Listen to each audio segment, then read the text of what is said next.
Welcome to this Tuesday edition of These Things Are Written as we look at Genesis chapter 22. This is an amazing passage in the book of Genesis.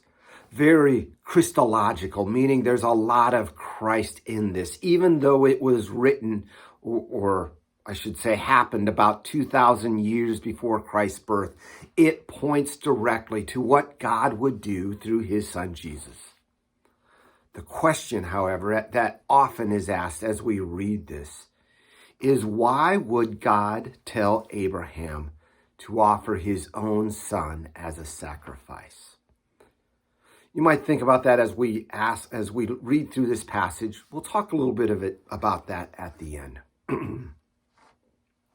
After these things, God tested Abraham and said to him, "Abraham." And he said, "Here I am." He said, "Take your son, your only son, Isaac, whom you love, and go to the land of Moriah, and offer him there as a burnt offering on one of the mountains of which I shall tell you." So Abraham rose early in the morning, saddled his donkey, and took two of his young men with him and his son Isaac. And he cut wood for the burnt offering, and arose and went to the place of which God had told him. On the third day, Abraham lifted up his eyes and saw the place from afar. Then Abraham said to the young men, "Stay here with the donkey. I and the boy will go over there and worship and come again to you." And Abraham took the wood of the burnt offering and laid it on Isaac, his son. And he took in his hand the fire and the knife. So they went, both of them together. And Isaac said to his father, "My father." And Abraham said, "Here I am, my son." He said, "Behold, the fire and the wood, but where is the lamb for the burnt offering?" Abraham said, "God will provide for himself the lamb for a burnt offering, my son."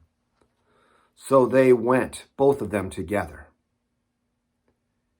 That statement that Abraham says, "God will provide for himself a lamb for the burnt offering, my son." I wonder if that is a statement of faith or just a last-ditch prayer to God for deliverance for his son. Difficult situation, isn't it? Abraham has been following God's commands for probably about 40 years, leaving his land of his father and moving to a land that he did not know where, continuing to trust in the Lord for 25 years to give him a son. And now he has that son, and God asks him to offer him as a sacrifice. This after God had promised that Abraham's descendants would be as many as the stars in the sky, the sand on the shore, so many people. But yet he's called to offer his son as a sacrifice.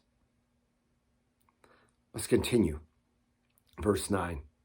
When they came to the place of which God had told him, Abraham built the altar there and laid the wood in order and bound Isaac his son and laid him on the altar on top of the wood.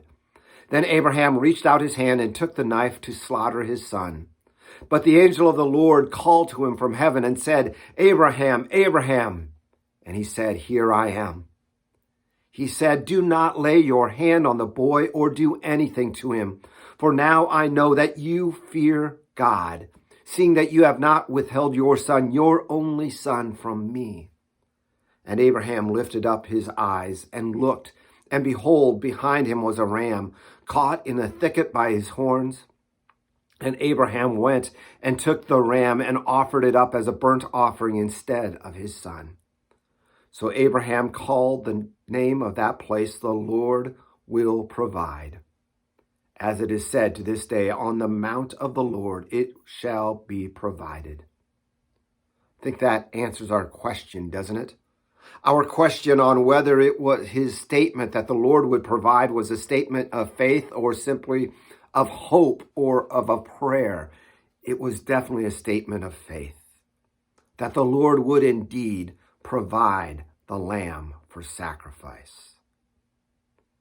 This is where we see that great foreshadowing of God's Son. God's only Son, whom he loved, Jesus. And while Abraham did not offered his son, but was not required for his son to be the sacrifice, God's Son, Jesus, would be the sacrifice. In fact, if we look at it, Jesus is the ram that was sacrificed in the place of Isaac, in the place of you and me, to take away our sins, to make all things right. I'm going to continue now with the next verse, verse 15. And the angel of the Lord called to Abraham a second time from heaven and said, by myself I have sworn, declares the Lord, because you have done this and have not withheld your son, your only son, I will surely bless you and surely multiply your offerings as the stars of the heaven and as sands that is on the seashore. And in your offspring shall all the nations of the earth be blessed. This is the fifth promise, the fifth time that God promises to bless him. And again, that all the nations of the earth would be blessed through him in verse 18.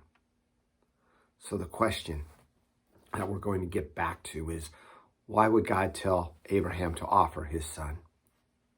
Because he knew Abraham's heart, that he would trust.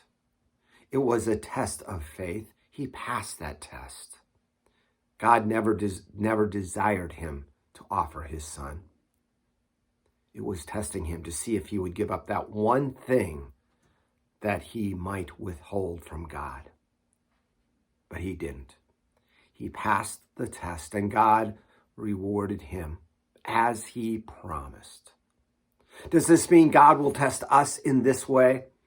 No, God will never call on you to take a life, or will never test you by asking you to do things that are against his will and against his law.